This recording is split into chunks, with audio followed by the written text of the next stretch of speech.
네. 자, 제 99문 제3계명에서 요구하는 것이 무엇입니까? 우리는 저주, 위증 또는 불필요한 맹세로 하나님의 이름을 모독하거나 악용해서는 안 되고 침묵하는 방관자로 그런 무서운 죄악에 간접적으로 참여해서도 안 된다는 것입니다. 한마디로 말하면 우리는 오직 두려움과 경외하는 마음으로 하나님의 이름을 사용하며 올바르게 하나님께 고백하고 요청하고 우리의 모든 말과 행위로 하나님을 찬양해야 한다는 것입니다. 제100문 그렇다면 맹세와 저주로 하나님의 이름을 모독하는 것이 슬픈 죄이므로 하나님은 또한 최선을 다해서 이런 죄를 방지하거나 금하지 않는 사람들에게도 진노하십니까? 진실로 그러합니다. 왜냐하면 하나님의 이름을 모독하는 것보다 더 큰 죄가 없으며 하나님의 진노를 초래하게 하는 죄가 없기 때문입니다. 하나님께 이 죄에 대해 죽음의 형벌을 내리라고 하신 이유가 바로 여기에 있습니다. 오늘 본문 말씀입니다. 본문 말씀은 출애굽기 20장 7절 한 절 말씀을 우리 함께 읽도록 하겠습니다. 시작. 너는 내 하나님 여호와의 이름을 망령되게 부르지 말라. 여호와는 그의 이름을 망령되게 부르는 자를 죄 없다 하지 아니하리라. 아멘. 할렐루야. 예, 우리 옆 사람 보면서 이렇게 인사하겠습니다. 집사님은 세상의 빛과 소금이십니다. 시작. 집사님은 세상의 빛과 소금이십니다. 한 번 더 이렇게 고백했으면 좋겠습니다. 집사님은 그리스도인이십니다. 시작. 집사님은 그리스도인이십니다. 예, 오늘은 그리스도인이라는 제목으로 그리스도인으로라는 제목으로 하나님의 말씀을 함께 나누도록 하겠습니다. 하나님께서 출애굽한 이스라엘 백성들에게 십계명을 주십니다. 그리고 십계명을 주시기 전에 하나님께서 이스라엘 백성들에게 성결을 요구하십니다. 그래서 우리 출애굽기 19장 10절에서 12절 말씀을 함께 읽어보겠습니다. 시작. 여호와께서 모세에게 이르시되 너는 백성에게로 가서 오늘과 내일 그들을 성결하게 하며 그들에게 옷을 빨게 하고 준비하게 하여 셋째 날을 기다리게 하라. 이는 셋째 날에 나 여호와가 온 백성의 목전에서 시내산에 강림할 것임이니 너는 백성을 위하여 주의 경계를 정하고 이르기를 너희는 삼가 산에 오르거나 그 경계를 침범하지 말지니 산을 침범하는 자는 반드시 죽임을 당할 것이라. 아멘. 네, 이 말씀해 보니까 하나님께서 시내산 가운데 이스라엘 백성들을 만나 주시려고 하십니다. 그 전에 그들에게 성결을 요구하시죠. 여기 보니까 옷을 빨고 하나님의 산에 침범하지 말며 여인을 가까이 하지 말라고 하나님께서 명령을 하십니다. 이 모든 것은 우리가 성결하기 위해서는요, 일상적인 생활을 제어해야 한다는 것을 하나님께서 알려주시는 것입니다. 우리가 다시 말한다면 우리가 영적인 유익을 얻기 위해서는요, 육체의 유익을 근신하고 조절해야 한다라는 거예요. 우리가 하나님과 더 깊은 만남과 교제를 또 그 관계를 원한다면 우리는요, 육체의 유익을 줄여야 합니다. 세상의 오락과 쾌락과 즐거움을 모두 다 하면서 우리가 영적인 유익을 원한다. 이것은 어떤 거와 비슷한 거냐면 건강한 몸을 원한다고 이야기하면서 그날 밤에 야식을 시켜 먹는 것과 같은 것입니다. 또한 하나님께서는요, 거하시는 곳이 거룩한 곳이기 때문에 이스라엘 백성들에게 성결할 것을 요구를 하시는 것입니다. 시내산 앞에서 성결한 그들 가운데 하나님이 임재를 해 주십니다. 그리고 그들에게 하나님께서 직접 말씀하시면서 십계명을 주시는 거예요. 출애굽기 20장부터 23장까지는요, 십계명과 율법을 주시는 장입니다. 너무나도 중요한 장이죠. 이스라엘 백성들에게 율법과 십계명을 주시는 거기 때문에 너무나도 중요한 장입니다. 특별히 십계명을 주시기에 앞서서 하나님께서 먼저 말씀을 하시는데 출애굽기 20장 1절에서 2절을 우리가 좀 주목을 할 필요가 있습니다. 왜냐하면 하나님께서 이 중요한 십계명을 주시기 전에 율법을 받는 이스라엘 백성들에게 하나님과 어떤 관계인지, 그리고 하나님은 어떠한 분인지를 하나님이 분명하게 먼저 이야기를 해 주시는 거거든요. 그래서 우리 출애굽기 20장 1절에서 2절 말씀을 함께 읽어보겠습니다. 시작. 하나님이 모든 말씀으로 말씀하여 이르시되 나는 너를 애굽 땅 종되었던 집에서 인도하여 낸 내 하나님 여호와니라. 아멘. 하나님께서요, 이스라엘 백성들을 애굽 땅, 자유가 없는 그 속박의 땅에서 그들을 직접 내가 너희를 인도해 냈다라고 말씀하시면서 이것을 기억하라고 하나님이 말씀하십니다. 우리가 애굽 땅은 어떤 땅입니까? 무거운 짐을 지는 그런 노예살이의 땅이었고요. 압제와 폭력 속에서 희망 없이 고통 속에서 살아갔던 장소가 이스라엘 백성들에게는 애굽 땅인 것입니다. 그리고 더욱이 이 애굽 땅은 어떤 땅이냐면 우상 숭배가 판을 치는 곳이었어요. 그러니까 육체적인 고통을 넘어서서 이 애굽 땅이라고 얘기할 때 그 애굽 땅은 영적인 쉼이 없는 곳이라는 것입니다. 이런 절망적인 곳에서 하나님이 얘기하시는 거예요. 내가 거기서 너희를 인도해 냈다라고 말씀하시는 것입니다. 그래서 여기 말씀해 보면 인도하여라고 얘기할 때 그 인도해 내다라는 것은요, 어떤 의미가 있냐면 올라오다, 끄집어내다, 분리시키다라는 의미가 있어요. 그러니까 하나님께서 노예로서 아무런 힘도 없는 이스라엘 백성들을 애굽에서 그들을 분리시키시고 건져 올리시고 끄집어내어서 이곳까지 내가 너희를 인도했다라고 지금 하나님이 말씀을 하시는 것입니다. 사랑하는 성도 여러분, 구원에는요 목적이 있습니다. 우리의 구원과 자유에는 목적이 있는데 자유는요 방종이 아닙니다. 뭐냐면 내가 구원을 받았으니까 이제 내 마음대로 산다, 내가 하나님의 자녀가 됐으니까 그것은 끝이다, 이것이 아니라는 겁니다.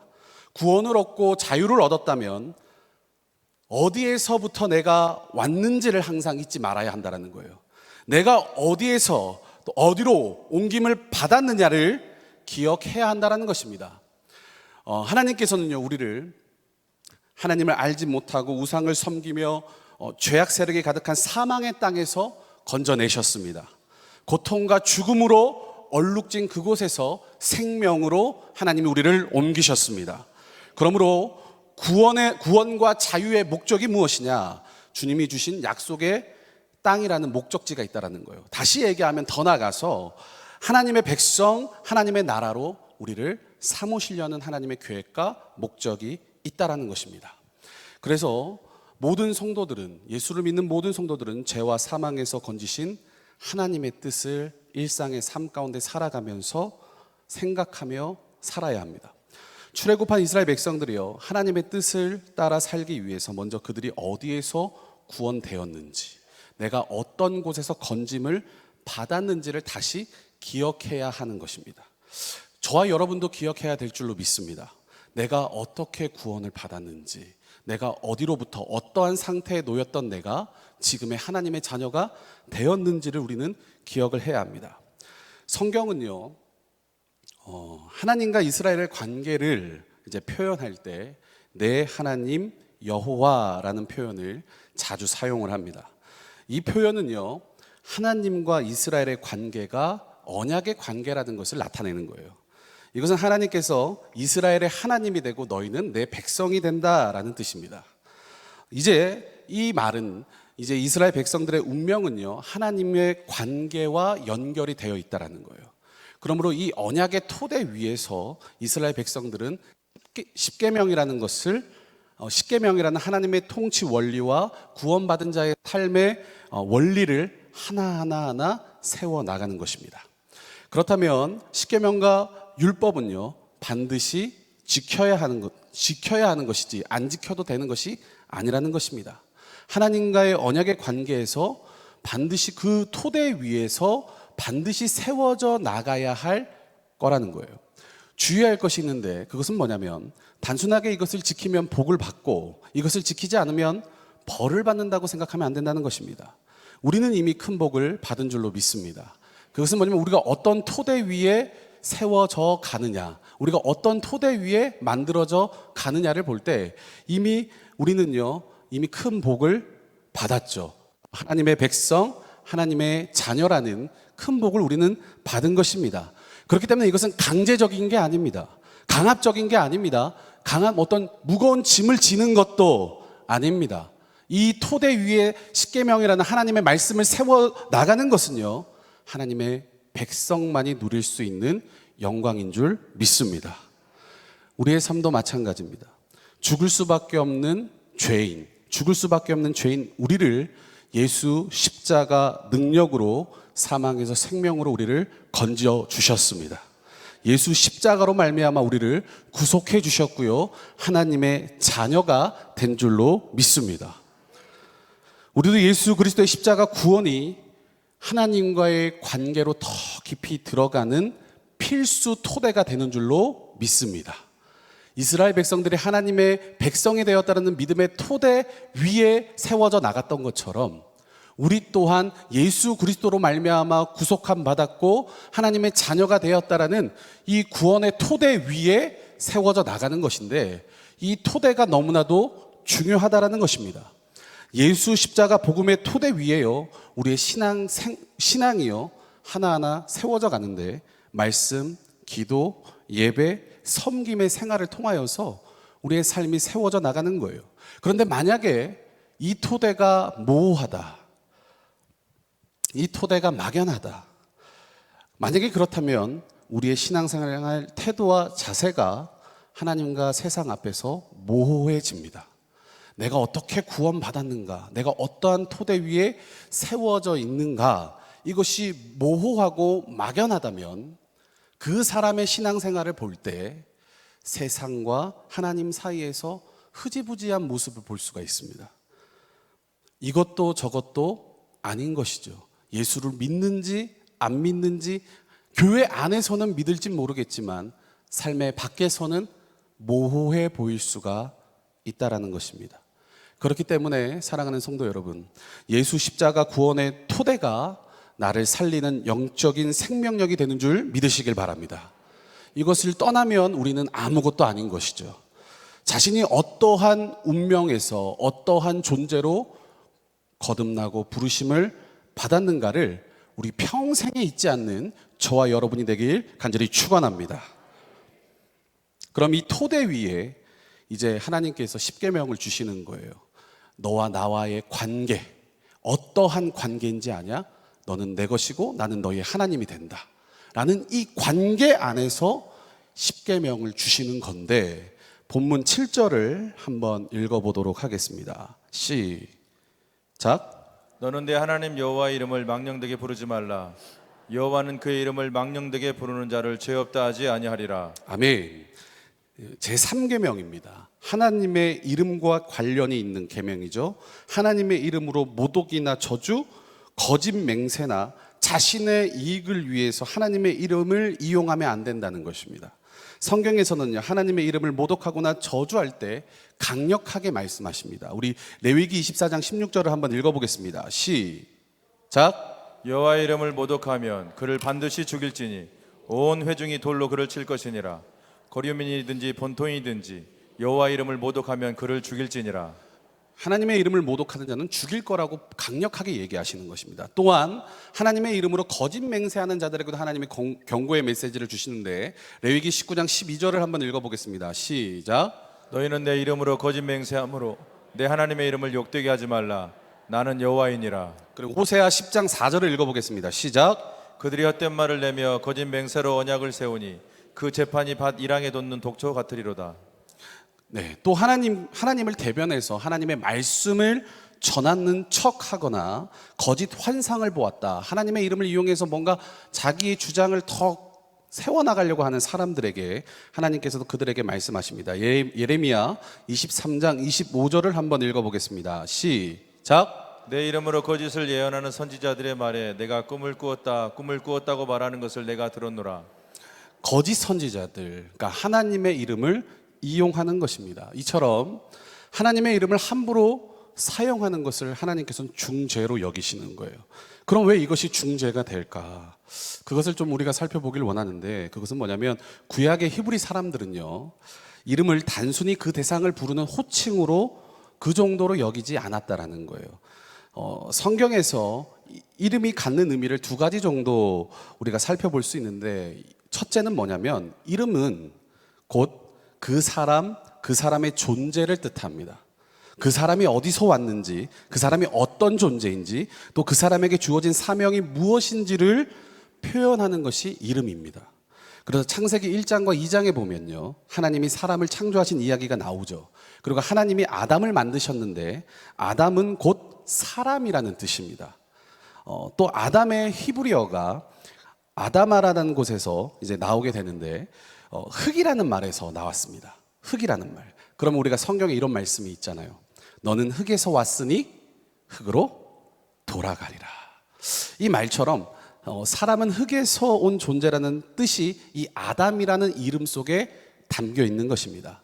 그리고 하와의 이름의 뜻은 무엇입니까? 산자의 어머니라는 뜻을 가지고 있습니다. 이 말은 생명이란 말이 그 속에 들어가 있는 것이죠. 그리고 모세의 이름의 뜻이 뭔지 아시죠? 무엇입니까? 건짐을 받은 자라는 뜻이죠. 건져내다, 건짐을 받은 자라는 뜻인데 모세의 삶을 보면 어떻습니까? 건져냄을 받았죠. 그리고 건져내는 자로서의 삶을 살아갑니다. 이스라엘 백성들을 이끌어 가잖아요. 이처럼 성경에서 이름을 이야기할 때를 보면 그 사람의 본질을 얘기합니다. 두 번째는 어떤 거냐면 무엇에 대해 이름을 붙인다는 것은 그 대상에 대해 지배권을 갖는다라는 의미가 있는 거예요. 창세기 2장에 보면 하나님께서 동물들을 다 지으시고 아담 앞에 지나가게 하십니다. 그리고 아담이 어떻게 합니까? 동물들의 이름을 짓습니다. 지어주죠. 이것은 어떤 것을 의미하냐면 아담이 다른 동물을 다스리는 지배권을 가지고 있다는 것을 의미합니다. 그래서 어떤 이름을 안다라는 것, 곧 그것에 대한 지배권을 소유하고 다스릴 수 있다라는 것을 의미하는 거예요. 이처럼 성경에서 이름은 상대방의 호칭 정도로 쓰이는 것이 아니라 부르는 대상의 본질을 표현하고 있어요. 이름의 사람의 인격을 대표하고요. 품성, 지위, 그 전생에 그 사람의 삶을 대변하는 것이 그 사람의 이름이다라는 것입니다. 그래서 하나님께서 약복강에서 야곱과 씨름을 하시죠. 씨름을 하실 때 하나님이 야곱에게 물으시지 않습니까? 내 이름이 무엇이냐라고 물으셨을 때 그의 야곱의 대답이 뭡니까? 야곱이니이다 라고 얘기합니다. 이 대답은 단순하게 자신의 이름을 얘기하는 게 아니죠. 하나님이 그의 이름을 몰랐겠습니까? 그 이름을 다 알고 있습니다. 그런데 이것은 단순하게 이름을 얘기하는 것이 아니라 지금까지 살아온 야곱의 삶 전체를 이야기하는 것입니다. 남의 발목을 붙잡고 싸우며 살아온 삶, 어떻게든 남을 속여서 싸워서 이기려고 했던 삶, 야곱의 삶 전체를 이야기하는 거예요. 이런 야곱의 삶 전체, 속이는 자로서 살아왔던 그의 인생, 하나님께서는 그에게 이렇게 말씀해 주시죠. 뭐라고 얘기하십니까? 다시는 야곱이라 부를 것이 아니요 이스라엘이라 부를 것이다. 그의 이름을 바꿔주십니다. 이름을 바꾼다라는 것은 어떤 의미가 있는지 아십니까? 그것은 이제 그의 삶이 본질적으로 달라졌다라는 것을 의미합니다. 예전에 그의 삶이 어떠했든지, 그가 속이는 자의 삶을 살았던지, 그가 죄악 가운데 살았던지, 죄인으로 살았던지, 지금은 전혀 새로운 삶으로 그의 삶을 바꿔주셨다라는 거예요. 본질을 바꿔주셨다라는 거예요. 이처럼 이름이라는 것이 성경에서는 이런 의미를 갖고 있습니다. 그럼 하나님이라는 이름은 어떤 의미가 있을까? 우리 출애굽기 3장 13절부터 14절까지의 말씀을 함께 읽겠습니다. 시작. 모세가 하나님께 아뢰되 내가 이스라엘 자손에게 가서 이르기를 너희의 조상 하나님이 나를 너에게 보내셨다 하면 그들이 내게 묻기를 그의 이름이 무엇이냐 하리니 내가 무엇이라고 그들에게 말하리이까? 하나님이 모세에게 이르시되 나는 스스로 있는 자이니라. 또 이르시되 너는 이스라엘 자손에게 이같이 이르기를 스스로 있는 자가 나를 너희에게 보내셨다 하라. 아멘. 지금 하나님께서요, 모세를 만나셨을 때 하나님 자신을 이렇게 표현하시죠. 나는 스스로 있는 자라고 자신을 밝히셨어요. 그리고 이 이름 안에는 그렇다면 하나님의 본질이 이 안에 들어가 있는 것입니다. 하나님 자체, 하나님의 존재 자체가 한마디로 얘기하면 피조물과 완전히 다르다라는 거예요. 나는 너희와 완전히 다르다. 이 말을 직역하면 이런 뜻입니다. 나는 내가 되고자 하는 바로 그런 존재가 될 것이다, 될 수 있다, 그것이다 라는 뜻이에요. 다시 말해서 지금 하나님은요, 스스로를 주권자이자 지존자라고 하나님 말씀하시는 거예요. 그래서 여호와라는 히브리 이름은 바로 존재한다라는 뜻이에요.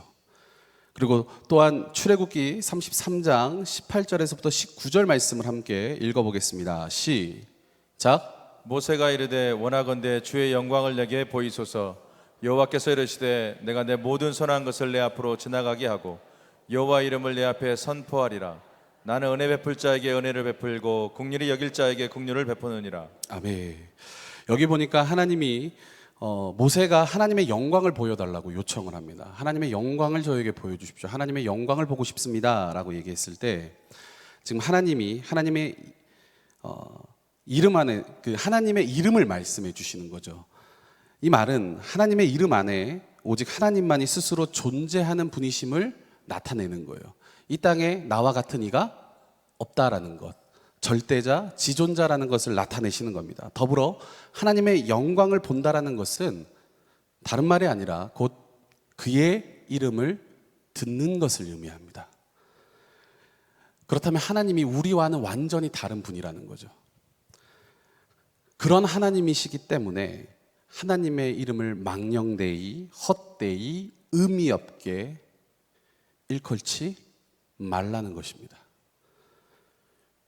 결국 하나님의 이름을 내가 어떻게 부르느냐, 그것은요 내 안에 하나님을 어떠한 존재로 여기느냐, 하나님을 어떻게 대하느냐, 하나님을 어떻게 믿고 있느냐, 바로 하나님에 대한 태도가 드러나는 것입니다. 그래서 우리가 망령되이 일컬지 말라는 것은요 하나님을 함부로 대하지 말라는 거죠. 그 존재 자체를 우리와 다르다는 것입니다. 말씀을 마무리하겠습니다. 사랑하는 성도 여러분, 내 하나님 여호와의 이름을 망령되게 부르지 말라는 이 말씀을 우리가 보면 보통 하나님의 이름으로 저주하지 말라, 거짓 맹세하지 말라, 욕설하지 말라, 하나님의 이름을 이용하지 말라, 함부로 얘기하면 안 된다라고 우리가 생각할 수 있습니다. 보통 그렇게 생각을 합니다. 그런데 우리가 좀 생각을 해보면 만약에 하나님을 함부로 대하는 태도가 하나님을 망령되이 일컫는 거라면, 그렇다면 사실 이것은요 말에 한정된 게 아니라는 거죠. 말로 한정된 게 아닙니다. 하나님을 망령되이 일컫는 것은요. 저는 어릴 때 배울 때 모르겠습니다. 어릴 때 배울 때는 하나님을 함부로 얘기하면 안 된다고, 하나님의 이름으로 함부로 거짓 맹세하면 안 된다고 막 그런 얘기를 들었는데, 물론 그 맞죠. 맞는 건데 좀 더 우리가 생각을 해본다면 하나님을 망령되게 일컫는 것은 단순하게 말에 있는 게 아닙니다. 왠지 아십니까? 왜냐하면 우리는 삶을 통해서 하나님의 이름을 얼마든지 더럽힐 수 있기 때문입니다. 말로가 아닙니다. 삶으로 더 많이 더럽힐 수 있다는 거예요. 예수를 믿는 우리에게는 두 가지 이름이 있지요. 첫 번째는 뭡니까? 내가 태어날 때, 그리고 태어날 때 각자 우리가 태어나고 나서 부모로부터 물려받은 이름일 것입니다. 다른 하나가 또 있지요. 그것은 무엇이냐면 예수를 믿고 다시 거듭나서 새로운 이름을 얻었습니다. 그것이 무엇이냐면 바로 그리스도인입니다. 믿으십니까? 나에게 두 가지 이름이 있는데 본명 말고요 그리스도인이라는 이름이 우리에게 또 한 가지가 더 있는 것입니다. 그리스도인이 무엇입니까? 그 이름의 뜻이요 이거죠. 그리스도에게 속한 자, 그리스도를 본받는 자, 그리스도를 따르는 자. 그리스도라는 이름 안에 이런 것이 들어있는 거예요. 예수를 닮아가고 따라가고 쫓아가는 그런 의미가 담겨 있는 거예요. 예수를 믿는 우리 모두는 그리스도인인 줄 믿습니다. 저 여러분은 그리스도인입니다. 그런데 우리가 그리스도인답게 살지 못할 때가 있죠. 행동하지 못합니다. 우리를 통해서 하나님이 주가 되시지 못합니다. 하나님이 우리를 통해서 우리가 하나님을 지존자, 절대자, 만왕의 왕으로 여기지 않습니다. 하나님의 이름을 망령되이 일컫는 것입니다. 그러므로 우리 삶 속에서 그러면 어떻게 할까요? 하나님을 주로 섬기는 저와 여러분이 되길 간절히 소망합니다. 그리스도인으로서 우리가 정말 예수쟁이로 살아가길 소망합니다. 다른 게 아니라 말 아니에요. 우리의 삶으로요. 우리의 삶으로요. 그래서 주님은 우리에게 말씀하시잖아요. 우리 뭐라고 얘기합니까? 빛과 소금이라고 얘기합니다. 우리를 통해서 누가 영광 받아야 되는지 아십니까? 하나님이 영광 받으셔야 되는데 그 입이 누구에게 나와야 되는지 아십니까? 우리에게 나오는 게 아니라 믿지 않는 자들이 우리의 삶을 통하여서 우리의 모습을 보고 하나님께 영광 올려드려야 합니다. 우리가 영광 올리는 게 아닙니다. 우리의 삶을 통해 믿지 않는 자가 하나님 살아계시다. 하나님 죽은 신이 아니구나. 그들의 입술에서 하나님이 주가 되셔야 합니다. 그러므로 사랑하는 성도 여러분, 우리 마지막으로 골로새서 3장 17절을 읽겠습니다. 시작. 또 무엇을 하든지 말에나 일에나 다 주 예수의 이름으로 하고 그를 힘입어 하나님 아버지께 감사하라. 아멘. 무엇을 하든지 말에나 일에나 다 주 예수의 이름으로 하고. 사랑하는 성도 여러분, 우리의 일상의 삶에서, 가정에서, 또 직장과 일터에서 예수 그리스도의 이름으로 그리스도인답게 살아가시는 저와 여러분이 되길 간절히 축원합니다. 삶으로 하나님께 망령되이 일컬지 않길 간절히 소망합니다. 기도하시겠습니다.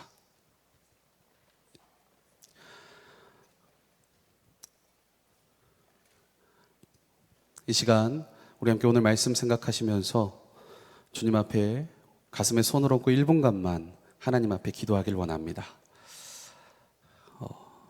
하나님, 내가 입술로 어떻게 보면 나의 입술로 하나님을 찬양하고 하나님을 높인다라고 얘기하고 있지만 내 입으로는 하나님을 망령되이 당신의 이름을 함부로 부르지 않습니다.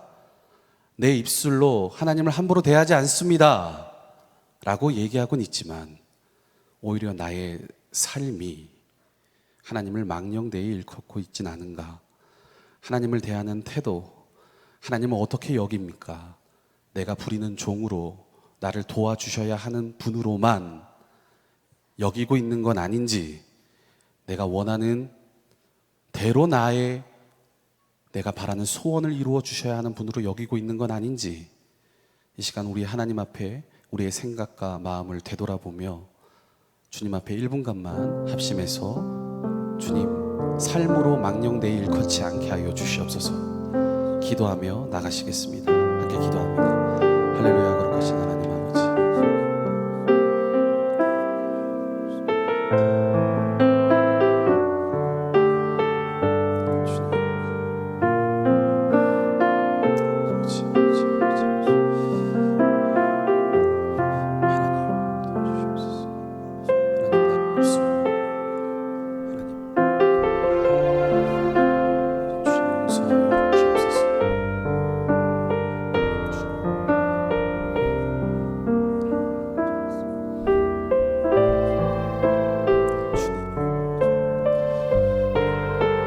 사랑의 하나님, 이 땅에 하나님과 같은 분이 없는 줄로 믿습니다. 하나님은 절대자, 지존자이신 줄로 믿습니다. 스스로 존재하시는 분인 줄로 믿습니다. 하나님을 대할 때 우리 안에 하나님을 주로 대하는 태도가 있게 하여 주시옵소서.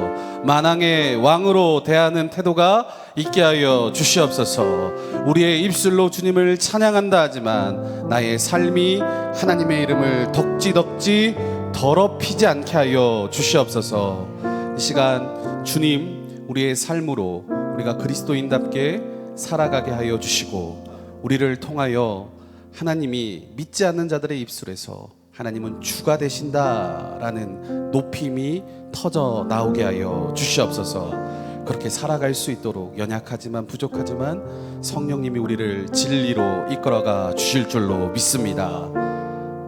감사드리며 예수님의 이름으로 기도합니다.